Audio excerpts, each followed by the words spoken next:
ইঁদুর আমাদের প্রত্যেকের বাড়িতেই কিন্তু থাকে। আমরা যখন লাইট অফ করে ঘুমাতে যাই তখন দেখবেন আমাদের ঘরে, রান্নাঘরে ইঁদুরের উৎপাত দেখা যায়।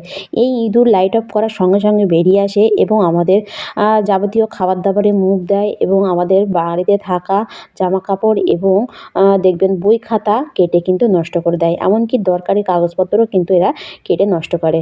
তাই আমরা হয়তো বাজার থেকে বাজারজাত নানা রকম ওষুধ বা কেমিক্যাল নিয়ে আসি এদের মারার জন্য। কিন্তু বাড়িতে দেওয়ার সঙ্গে সঙ্গে এরা সেগুলো খেয়ে এমন জায়গায় লুকিয়ে পড়ে থাকে, সেগুলো বার করতে করতে আমাদের অনেকটা পরিশ্রম করতে হয়। এছাড়াও এদের গন্ধে কিন্তু আমরা অনেকটাই অতিষ্ঠ হয়ে উঠি। তা আমরা যদি সেরকম কিছু ইউজ না করে ঘরোয়া পদ্ধতিতে ইঁদুর দূর করতে পারি তাহলে কেমন হয়? তা আজকের ভিডিওতে সেরকমই ২ টি অসাধারণ ঘরোয়া টোটকা শেয়ার করব। আশা করছি টিপস দুটো আপনাদের অনেকটা কাজে লাগবে। তা আমি এখানে ২ টো টিপস শেয়ার করব। আপনাদের যেটা সহজ মনে হবে সেটা আপনারা বানিয়ে বাড়িতে দেখতে পারেন। তা দেখুন, এখানে আমি ১ম এ নিয়ে নিয়েছি একটা প্লেট। তা বাড়িতে সংসারের কাজে মানে রান্নার কাজে ইউজ করবেন না সেরকম একটা প্লেট বা যেকোনো একটা বাটি বা প্লাস্টিকের যে পাত্রগুলো হয় সেগুলো আপনারা কিন্তু নিয়ে নেবেন। এটা আমার সংসারের কোনো কাজে ইউজ হয় না। এইসব কাজের জন্য আমি এটা আমার রাখা, সেজন্য আমি এটা কিন্তু নিয়ে নিয়েছি। তো অবশ্যই এরকম একটা পাত্র নিয়ে নেবেন। নেওয়ার পর তারপর আপনারা নিয়ে নেবেন আটা। তো এখানে আমি গমের আটা ১ থেকে ২ চামচের মতো কিন্তু নিয়ে নিয়েছি। তা আপনারা যেকোনো আটা, গমের আটা বলুন, ময়দার আটা বা আপনারা এখানে কিন্তু বেসনও নিয়ে নিতে পারেন। নেওয়ার পর তারপর আপনারা এতে দিয়ে দেবেন ১ চামচ বেকিং সোডা মানে খাওয়ার সোডা। তা খাওয়ার সোডা কিন্তু আমাদের প্রত্যেকের বাড়িতে থাকে। আর এই খাওয়ার সোডা বা বেকিং সোডা যেকোনো ধরনের পোকামাকড় মারার ক্ষেত্রে কিন্তু অনেকটাই কার্যকরী। সেজন্য কিন্তু এখানে আমি ১ চামচের মতো খাওয়ার সোডা কিন্তু নিয়ে নিয়েছি। নিয়ে আমি দুটো জিনিস কিন্তু ভালোভাবে মিশিয়ে নিয়েছি। তো এভাবে আপনারা অবশ্যই দুটো জিনিস ভালোভাবে মিশিয়ে নেবেন। নেওয়ার পর কিছুটা মিশ্রণ আমি একটা বাটিতে আমি এভাবে তুলে রাখবো। আর এটা আমি পরে দেখাচ্ছি এটা আমি কী কাজে ইউজ করব। তা অল্প আমি এখানে ১ থেকে ২ চামচের মতো কিন্তু এটা তুলে রেখেছি। তা দেখুন, এভাবে তুলে রাখার পর আমি বাকি যে মিশ্রণটা আছে এখানে এতে আমি দিয়ে দেবো আরেকটা জিনিস, সেটা হলো হারপিক। তা হারপিক আমাদের প্রত্যেকের বাড়িতে কিন্তু থাকে। আর এটা আমার বাথরুমের হারপিক না, এটা আমার রান্নাঘরেই থাকে। এটা মানে রান্নাঘরের টুকিটাকি কাজের জন্য আমি এখানে ইউজ করি। তো এখানে আমি ১ চামচের মতো এখানে কিন্তু হারপিক আমি এখানে নিয়ে নিয়েছি। তা দেখুন, আর যেহেতু এটা একটা কেমিক্যাল, তা আপনারা চেষ্টা করবেন একটা প্লাস্টিকের বা একটা কাঠের চামচ নেওয়া। কোনো এখানে স্টিলের জিনিস নেবেন না, কেননা সেটা কিন্তু কালো হয়ে যেতে পারে। তো এখানে আমি ১ চামচ হারপিকটা দেওয়ার পর আমি এই আটার সঙ্গে ভালোভাবে কিন্তু এভাবে এই চামচ দিয়ে কিন্তু মিশিয়ে নিচ্ছি। তা দেখুন, এভাবে আপনারা অবশ্যই একটা প্লাস্টিকের চামচ বা একটা যেকোনো একটা কাঠের চামচ আপনারা নিয়ে নেবেন। তা নেওয়ার পর এভাবে ভালোভাবে একটু মিশিয়ে নেবেন। তো দেখুন, তো এভাবে ভালোভাবে যখন মিশে যাবে মানে হারপিকটার সঙ্গে যখন দেখবেন এই মানে আটাটা ভালোভাবে একটু মিশবে, তখন আপনারা কী করবেন, হাত দিয়ে এটা একটু এক জায়গায় করে একটা ডো পাকিয়ে নেবেন। তা দেখুন, তা আমি কিন্তু এখানে ভালোভাবে একটু ডোটা পাকিয়ে নেব। তা দেখুন, এভাবে ভালোভাবে ডোটা পাকানোর পর তারপর আমি আপনাদের দেখাচ্ছি এটা আপনারা কীভাবে ইউজ করবেন। এটা আপনারা বাড়িতে বানিয়ে রাখলে ইঁদুর কিন্তু এটা অবশ্যই খাবে। আর ইঁদুরের খাওয়ানোর জন্য এমন একটা জিনিস এতে ইউজ করতে হবে, সেটার টানে কিন্তু অবশ্যই ইঁদুর খাবে। আর খাওয়ার সঙ্গে সঙ্গে কিন্তু তার মধ্যে মানে এতে হারপিক দেওয়া আছে আর বেকিং সোডার কারণে তাদের শরীরে একটা রিঅ্যাকশান শুরু হবে। আর তারা কিন্তু জ্বালা যন্ত্রণার চোটে কিন্তু বাইরে বেরিয়ে যাবে এবং মারা যাবে। দেখুন, এখানে কিন্তু আমার ডোটা পাকানো হয়ে গেছে। এরপর আপনারা কী করবেন, হাত দিয়ে ছোট ছোট করে এভাবে একটু লেচি করে নেবেন। দেখুন, এভাবে একটা ছোট ছোট করে লেচি কেটে নেবেন। তো এখানে আমি ৪ থেকে ৫টা করে নিয়েছি একদম ছোট ছোট করে। করার পর এভাবে আপনারা কিন্তু রেডি করে নেবেন। দেখুন, তো এভাবে রেডি করার পর এতে আপনারা দিয়ে দেবেন আরেকটা জিনিস।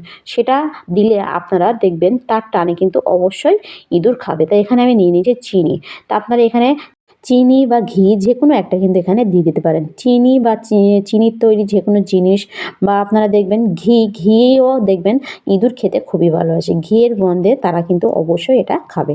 তো আপনারা দুটোর মধ্যে যেকোনো একটা এভাবে দিয়ে এভাবে একটু ভালোভাবে মিশিয়ে নেবেন। তো এভাবে মিশিয়ে নিয়ে এটা আমি পরে দেখাচ্ছি আপনারা কীভাবে ইউজ করবেন। তার মধ্যে আমি যে বাকি রেমেডিটা রেখেছিলাম এটা দিয়ে আমি দ্বিতীয় যে রেমেডিটা সেটা আমি এখানে বানিয়ে নেব। তো দ্বিতীয় রেমেডি বানানোর জন্য প্রথমে আমি এখানে কিন্তু মিশ্রণটা নিয়ে নিয়েছি। মিশ্রণে এতে আমি দিয়ে দেবো বাড়িতে থাকা আরেকটা জিনিস, সেটা হলো তামাক। তা বিড়ি সিগারেট আমাদের অনেকের বাড়িতে কিন্তু অনেকে খেয়ে থাকে। তা তার থেকে কিছুটা তামাক আপনারা কী করবেন, নিয়ে নেবেন। এভাবে তামাকও নিতে পারেন বা আপনারা দেখবেন অনেকে খৈনি খায়। তা খৈনি জাতীয় যে এটাও কিন্তু তামাক, এটাও আপনারা কিন্তু নিয়ে নিতে পারেন। তো অল্প একটু খৈনি বা তামাক আপনারা এখানে নিয়ে এভাবে এই আটার সঙ্গে আটায় বেকিং সোডার এই মিশ্রণের সঙ্গে ভালোভাবে কিন্তু শুকনো অবস্থায় এভাবে মিশিয়ে নেবেন। এভাবে দেখুন, আর যেহেতু এখানে বেকিং সোডা দেওয়া আছে। আর এই তামাক জাতীয় যেকোনো জিনিস এতে পড়লে কিন্তু এটা কিন্তু একদম বিষের মতো হয়ে যাবে। তো দেখুন এখানে আমি তারপরে আমি দিয়ে দিচ্ছি 1 চামচের মতো জল। বেশি জল দেবেন না।